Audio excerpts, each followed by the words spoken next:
ಕೆಲವರು ವಿಪರೀತ ಪೋಸ್ ಗಿರಾಕಿಗಳು. ಈ ಗಿರಾಕಿನೂ ಪೋಸ್ ಗಿರಾಕಿನೇ. ತಪ್ಪಾಗೋಯ್ತು ಸರ್, ಏನು ತಿಳಿದಲೇ ಅಂದ್ಬಿಟ್ಟೆ, ದಯವಿಟ್ಟು ಕ್ಷಮಿಸ್ಬಿಡಿ ಸರ್. ಮೊದಲಿಂದ ಅಂತಹ ಚಲನಚಿತ್ರದಲ್ಲಿ ರೋಲ್ಗಳನ್ನ ಮಾಡಿದ್ದೀನಿ ಅನ್ನೋ ಕಾರಣಕ್ಕೆ ತನ್ನ ಹಣೆಗೆ ತಾನೇ ಅತಿ ಬುದ್ಧಿವಂತ ಎಂಬ ಒಂದು ಪಟ್ಟಿ ಹಾಕೊಂಡು ಕೂತಿದ್ದಾನೆ. ಅಷ್ಟೇ, ಇನ್ನೇನಿಲ್ಲ. ನನ್ನ ಕುಟುಂಬವನ್ನ ನಡೆಸಕ್ಕಾಗದೆ ಇರೋ ನಾನೇನ್ರಿ ಇನ್ನೊಬ್ಬರ ಬಗ್ಗೆ ಮಾತಾಡೋದು?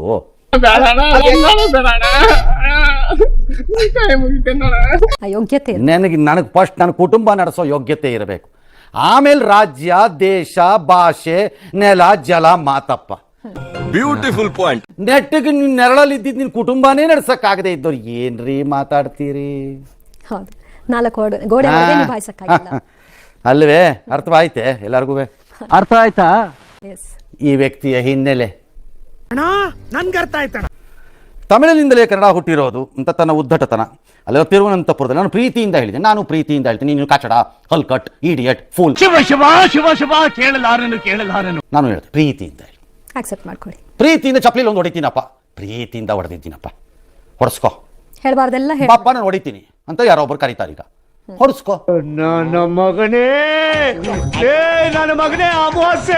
ಕೇಳ, ಪ್ರೀತಿಯಿಂದ ಹೊಡೆದಿದ್ ಕಣಯ್ಯ, ಎಂತ ಹೀರೋ ನೀನು ಅಂದ್ರೆ ಆಯ್ತಪ್ಪ. ಕ್ಯಾಕರ್ಸ್ ಉಗಿತೀನಿ. ಇನ್ನು ಯಾವಾಗಲೂ ರಸ್ತೆಯಲ್ಲಿ ಸಿಕ್ಕಿದಾಗ ಯಾರೋ ಒಬ್ಬ ಕೋಪದಲ್ಲಿ ಕ್ಯಾಕರ್ಸ್ ಉಗಿದ್ರು ಇವನಿಗೆ ಅಂತ ಇಟ್ಕೊಳ್ಳೋಣ ಈ ವ್ಯಕ್ತಿಗೆ. ಯಾಕೆಂದ್ರೆ ಪ್ರೀತಿಯಿಂದ ನನ್ನ ಉಗುಳು ಅವನ ದೇಹಕ್ಕೆ ತಾಗಲಿ ಅಂತ ಉಗಿದಿದ್ದೀನಿ. ಓಕೆನಾ? ಎಲ್ಲ ಪ್ರೀತಿಯ ಲೇಪನ ಹಾಕಿದ್ರೆ ಸಾಕಲ್ಲ, ಮುಗೀತು. ಭಾಷಾ ಇತಿಹಾಸದ ಬಗ್ಗೆ ಹಲವು ತಜ್ಞರು ನನಗೆ ಹೇಳಿದ್ದಾರೆ. ಯಾರ ತಜ್ಞರು? ಆ ಕಮಂಗಿಗಳು ಯಾವ ಓದೋದನ್ನು ಫಸ್ಟ್ ಹೇಳಿ, ಆಮೇಲೆ ನೀನೆಂತ ಕಮಂಗಿ ಅಂತ ನಾವ್ ಹೇಳ್ತೀವಿ. ಯಾರೋ ಒಬ್ರಿಬ್ರು ಹೇಳ್ಬಿಟ್ರೆ ಅವ್ರು ಹೇಳಿದ್ ಫೈನಲ್. ನಾನು ಯಾವುದೇ ಉದ್ದೇಶದಿಂದ ಹೇಳಿದ್ರೆ, ನಮಗೂ ಏನು ಉದ್ದೇಶ ಇರಲಿಲ್ಲ. ಜಾಡ್ಸ್ ಒದಿಬೇಕು ಅನ್ನಿಸ್ದಾಗ ನಮಗೂ ಏನು ಉದ್ದೇಶ ಇರಲಿಲ್ಲ. ಸುಮ್ಮನೆ ಏನೋ ಅನ್ಕತಾ ಇದ್ವಿ, ಬಾಯಿ ತುಂಬಾ ಉಗುಳು ಬಂತು.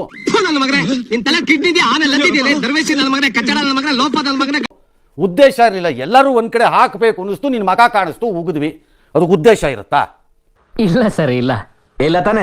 ಮಳೆಯಾಳಿಯ ಮೆನನ್ ಅಂದ್ರೆ ಅವ್ರು ಹೇಳ್ತಿರೋದು ಎಂ ಜಿ ರಾಮಚಂದ್ರನ್ಗೆ. ತಮಿಳ್ದು ಇದು ರೆಡ್ಡಿ ಅಂತಂದ್ರೆ ಇವ್ರಿಗೆ, ಯಾರಿಗೆ? ಕರುಣಾನಿಧಿ ಸರ್ಗೆ. ಇನ್ ಕನ್ನಡದ ಅಯ್ಯಂಗಾರ್ ಅಂದ್ರೆ ಯಾರು? ಜಯಲಲಿತಾ. ಅಂದ್ರೆ ಏನು? ಈ ಪಾಯಿಂಟ್ ನ ಇಟ್ಕೊಂಡು ನಾನು ರುಬ್ಬೇಕು ಅಂತ ಮಾಡಿದ್ಯಾ? ಅಂದೇನು ಅನ್ನೋದ್ರ ಬಗ್ಗೆ ನೋಡ್ಕೊಳಪ್ಪ. ಬುಡದೊಳಗಡೆ ಬಿದ್ದಿರೋ ಇಲಿನ, ಸತ್ತಿರೋ ವಾಸನೆ ಬಂದಿರೋದನ್ನ ನನಗಿಂತ ಗತಿ ಬರಬಾರ್ದಾಗಿತ್ತು. ಆ ರಾಜ್ಯದ ಜನ, ನೀ ಮೂಲ ತಮಿಳ ಅಲ್ವಪ್ಪ? ಅಲ್ಲಿವರೇ ಒಪ್ಬೇಕಲ್ಲ. ಹಾಗಿದ್ರೆ ಮೂಲ ತಮಿಳ ತಾನೆ? ತಮಿಳು ಭಾಷೆ ಬಗ್ಗೆ ಗನಂದಾರಿ ರಾಯಭಾರಿ ತಾನೆ? ಅರ್ಧ ಕುಡ್ದಾಗೋಗಿದೆಯಲ್ಲ ಭಾಷಾ ತಜ್ಞರ ಜೊತೆ ಸೇರ್ಕೊಂಡು. ಹೀಗಿದ್ದಾಗ ನಿಮ್ಮನ್ನ ಗೆಲ್ಲಿಸ್ಲಿಲ್ಲ, ನೆಟ್ಟಿಗೊಂದು ಸೀಟ್ ಕೊಡ್ಲಿಲ್ಲ ಮೊನ್ನೆ ಎಲೆಕ್ಷನ್ ಅಲ್ಲಿ. ಭಿಕ್ಷೆ ತರ ಮೂರನೇ ಹಿಂಬಾಗಿಲ ಮೂಲಕ ರಾಜ್ಯಸಭೆಗೆ ಹೋಗಕ್ಕೆ ನಾಚಿಕೆ ಆಗಲ್ವಾ? ಅಯ್ಯೋ, ನಿಮ್ ಯೋಗ್ಯತೆಗೆ ಎಷ್ಟು ಬೆಂಕಿ ಹಾಕ. ಜನ ಏನ್ ತೀರ್ಪು ಕೊಟ್ರು ಮೊನ್ನೆ ತಮಿಳ್ನಾಡಲ್ಲಿ? You are not fit to be leading us in anyway ಅಂತ ಕೊಟ್ರು. ಕನ್ನಡದ ವಿಚಾರ, ನಾಡಿನ ವಿಚಾರ ಬಂದಾಗ ದೇರ್ ಇಸ್ ನೋ ಕಾಂಪ್ರಮೈಸ್. ಅದು ಮೋದಿ ಆದ್ರೂ ಅಷ್ಟೇ, ಯಾರಾದ್ರೂ ಅಷ್ಟೇ. ಇಷ್ಟು ಹೇಳಕ್ಕೆ ಇಷ್ಟಪಡ್ತೀನಿ. ಓಕೆ ಫ್ರೆಂಡ್, ಬಾಯ್.